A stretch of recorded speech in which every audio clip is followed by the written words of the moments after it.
महाराष्ट्र के कोल्हापुर में अमरवाड़ी फाउंडेशन की तरफ से संत साहित्य सम्मेलन अब संपन्न हो चुका है। ये कार्यक्रम 3 दिनों का था और आपको ये भी जानकारी दे दी कि अलग अलग राज्यों से यहाँ पर संत समुदाय के साधु संत भी आए थे। राज्यपाल ने इस सम्मेलन में सफल आयोजन के लिए डॉक्टर मदन महाराज गोसावी की सराहना करते हुए कहा कि इस सम्मेलन के माध्यम से सामाजिक एकता को बढ़ावा मिलेगा। राज्यपाल कोश्यारी ने कहा कि गौतम बुद्ध ने जब घर छोड़ा तो वो स्वयं विश्वात्मा बन गए। संत ज्ञानेश्वर, नामदेव, तुलसी, नानक देव, कंद, इन सब की भाषा अलग थी लेकिन भाव एक ही रहा। इसी भाव के साथ देश को जोड़ने का काम संतों ने किया है। वहीं यहाँ पर जो लोग हैं उनका ये कहना है कि ऐसे कार्यक्रम हर बार देश में होना चाहिए और ऐसे कार्यक्रमों से युवाओं को सनातन की संस्कृति की जानकारी भी मिलती है। और खास बात यह है कि दुनिया के अलग अलग देशों से यहाँ पर लोग पहुंचे थे। सरकार आणि Indus school India private limited Mumbai द्वारा आयोजित या विषयाला मान्यता दी आणि एका नहीं, पूरे विश्व के मानव की शांति की परिकल्पना विश्व में करने वाला आराध्य से कोई संस्कृति थी तो सनातन संस्कृति थी, वो धर्म की संस्कृति थी, जिस पर हमको गर्व होना चाहिए। और अगर हम देखें तो यहाँ 700 वर्ष पूर्व ज्ञानेश्वर की संस्कृति है। जो पॉजिटिव्स है लाइफ की पॉजिटिव एनर्जी है उसको लेके चर्चा करें कि जीवन आगे बढ़े, सुंदर हो, स्वस्थ हो। इसलिए ये सम्मेलन बहुत ही गुरुत्वपूर्ण है और मैं तो जो आयोजक है उन लोग को मैं अभिनंदन बोलता हूँ और धन्यवाद बोलता हूँ कि इतना सुंदर से आयोजन किया है। और शंकराचार्य जी भी थे और शंकराचार्य जी ने बताया सच बात। आज बहुत अच्छा लगा मुझे। धर्म जितना दिन है भारत इतना दिन ही रहेगा और धर्म जितना शक्तिशाली होगा राष्ट्र भी इतना ही शक्तिशाली होगा। और वहीं कोरोना वायरस के नए वेरिएंट एक्सी ने भारत में भी दस्तक दे दी है। इसके संक्रमण का पहला केस बुधवार को मुंबई में दर्ज किया गया है। कुल 376 सैंपल लिए गए थे, जिनकी जांच में एक मरीज में कोरोना के एक्सई वेरिएंट के संक्रमण की पुष्टि हुई है। इस वेरिएंट की शुरुआत यूनाइटेड किंगडम से हुई थी। आपको ये भी जानकारी दे दें, कोरोना के नए वेरिएंट एक्सी और कप्पा के एक केस मुंबई में मिल चुके हैं। देश में एक्सी वेरिएंट का ये पहला मामला है।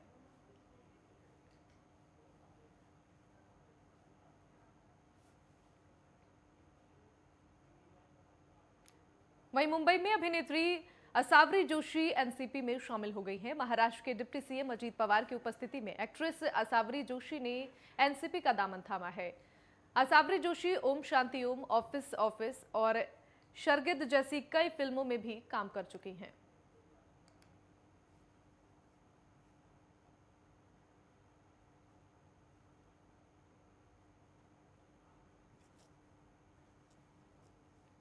वहीं महाराष्ट्र के नासिक में आने वाले डॉक्टर बाबा साहब अंबेडकर जयंती, रामनवमी और ईद जैसे त्योहार को शांति से संपन्न करने के चलते नासिक पुलिस ने शांति समिति की बैठक बुलाई थी। डीसीपी विजय खरात, एसीपी डॉक्टर सिद्धेश्वर धुमाल समेत पुलिस अफसर अनिल शिंदे, नीलेश माइनकर, कुमार चौधरी और नगर निगम के अधिकारियों ने इस दौरान हिस्सा लिया।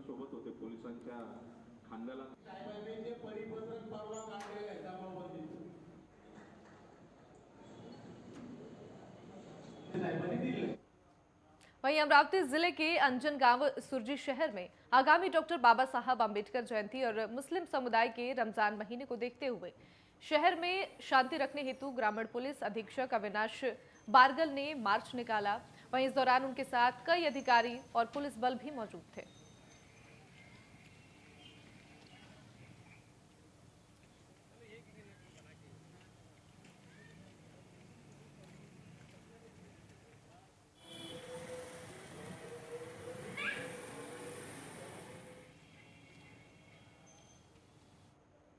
वहीं अहमदनगर जिले के पारनेर नगर पंचायत के एनसीपी के अध्यक्ष विजय औटी ने साफ सफाई और जलापूर्ति विभाग के इंजीनियर सचिन राजभूष से दफ्तर में मारपीट की है। वहीं मारपीट का ये वीडियो सीसीटीवी कैमरे में कैद हो गया, जिसका फुटेज अब सामने आया है।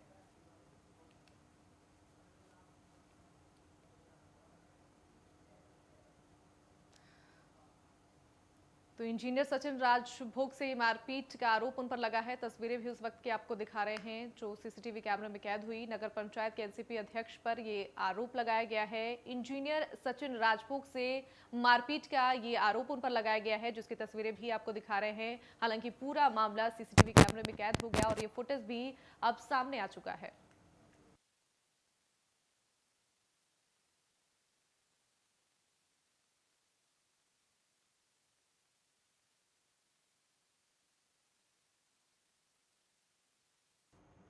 वहीं पिंपरी चिंचवड़ में ड्रग्स बेचने वाले एक तस्कर को पुलिस के एंटी वेपन स्क्वाड ने गिरफ्तार कर लिया है। बताया जा रहा है कि पकड़े गए तस्कर का नाम नदीम इनायत पटेल है और वो मुंबई के राशिद कंपाउंड सैनिक नगर प्लॉट नंबर 7 मुंब्रा जिला थाने का रहने वाला है।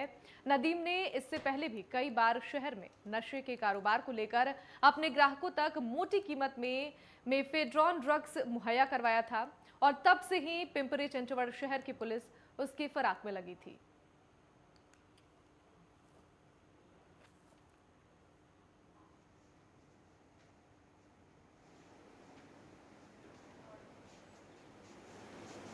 सावी हवलदार नामदेव वड़ेकर और उनकी टीम के नेतृत्वकर्ता श्री निकालजे, इन तीनों और उनकी और भी टीम जो है, उन लोगों ने मिलकर मेरी दी हुई सूचना के आधार पर दबिश धरकर वो बैठे भंडारा डोंगर के पास, जो कि चाकन जाने वाले मार्ग में है तलेगांव दाभाड़े से, और यहाँ दबिश धरी उन्होंने वेश बदलकर। वो जब वेश बदलकर वहाँ बैठे हुए थे तो जो दिया गया हुलिया था, उस हुलिये वाला आदमी नदीम इनायत पटेल, जो अपने आप को तथाकथित पत्रकार बता रहा था, उसके पास से जब पंचों के सामने उसकी अंग झड़ती ली गई, अर्थात बॉडी सर्च किया गया, तो 272 ग्राम वजन का म्याऊ म्याऊ अर्थात मेफेड्रॉन ड्रग हम हस्तगत कर सके। वहीं बीजेपी नेता किरीट सुमैया और उनके बेटे के खिलाफ ट्रॉम्बे पुलिस में आईपीएस की धारा 406, 420, 34 के तहत मामला दर्ज कर लिया गया है। मुंबई के ट्रॉम्बे पुलिस थाने में आईएनएस जहाजों की बिक्री के लिए धन के संग्रह में गबन का आरोप लगाते हुए युवक की शिकायत पर शिवसेना के पूर्व सांसद किरीट सुमैया और उनके बेटे नील सुमैया के खिलाफ आईपीसी की धारा 420, धारा 406, धारा 34 के तहत मामला दर्ज कर लिया गया है। आज ट्रॉम्बे पुलिस स्टेशन में ट्रॉम्बे मानपुर गांव में रहने वाला फिरियादी बबन भीमराव भोसले, इन्होंने किरीट सोमैया और उनके बेटा नील सोमैया, इनके खिलाफ उन्होंने आईएनएस विक्रांत, ये जो जहाज़ है उसकी डाकबंदी करने के लिए लोगों से विश्वास संपादन करके 57 अंदाजे और उससे ज़्यादा रकम रुपए लोगों के पास से जमा की। इसके लिए आज ट्रॉम्बे पुलिस स्टेशन में आईपीसी सेक्शन 406, 420 और 34 अन्वय गुना दाखिल किया गया है।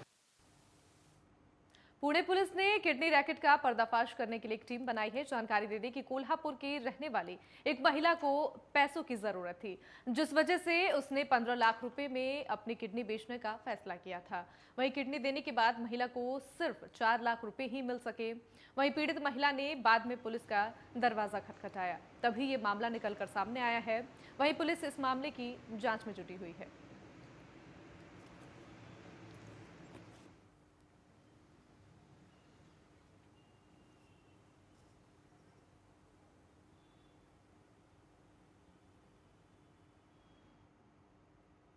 वहीं देश भर में गर्मी से लोगों का बुरा हाल हो रखा है। महाराष्ट्र के अकोला में कल रिकॉर्ड तोड़ 43.3 डिग्री तापमान दर्ज किया गया है। जानकारी दे दें कि पिछले 4 दिनों से झुलसाने वाली गर्मी ने लोगों का जीना दुभर कर रखा है। अप्रैल महीने में ही गर्मी के सारे रिकॉर्ड्स टूट रहे हैं और ऐसे में आगामी दिनों की स्थिति को लेकर लोग चिंतित नजर आ रहे हैं। अकोला के अलावा अमरावती में भी भीषण गर्मी लोगों को त्रस्त कर रही है। यहाँ का तापमान बुधवार को 44.0 डिग्री सेल्सियस दर्ज किया गया है।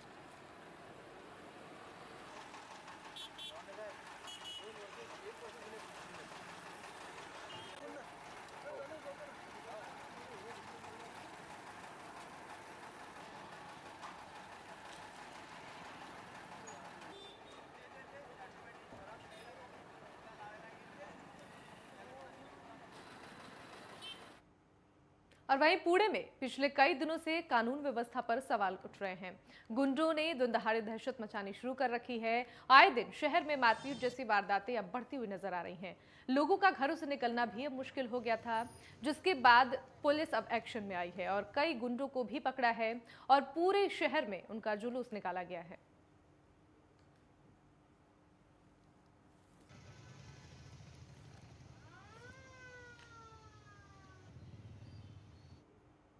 वहीं बुल्डाड़ा जिले के एकलारा बानोदा में 70 से 80 साल के साहबदार पुराने 17 से 18 नीम के पेड़ों को चोरों ने आरे मशीन से काट दिया है और उसे चुराने की कोशिश की गई है। लेकिन इसकी सूचना जैसे ही ग्रामीणों को लगी तो मौके पर ग्रामीण यहां पहुंचे और 70 से 75 पेड़ों को चोरों द्वारा काटे जाने से बचाया। वहीं ग्रामीणों ने इसकी सूचना वन विभाग के अधिकारियों को भी दी, लेकिन 24 घंटे बीत जाने के बाद भी कोई अधिकारी मौके पर नहीं आया, जिसके बाद से ग्रामीणों ने वन विभाग के अधिकारियों के खिलाफ धरना प्रदर्शन करना शुरू कर दिया और उनकी मिलीभगत पर आरोप लगाए।